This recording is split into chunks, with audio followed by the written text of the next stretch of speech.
Kita tak ayat akhir nak akad telunjuk tu masa mana? Betul tak? Masa la ilaha illallah. Jawabnya betul. Nah, pertama masa la asyhadu an la ilaha illallah, satu kau. Pendapat yang lebih ramai asyhadu an la ilaha illallah. Masa mustasna minhu. Masa melainkan Allah. Itu sekali itu je. Lepas tu tak turun dah. Okey. Dalam mazhab Hambali kalau pergi Mekah, dia masih sebut Allah, dia gerak.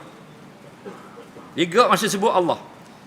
Nampak? At-tahiyyatul mubarakatus salawatut thayyibatu lillah. Assalamu alayka ayyuhan nabiy wa rahmatullah. Assalamu alayna ibadillah. Kan ada Allah. Lepas tu dia banyak.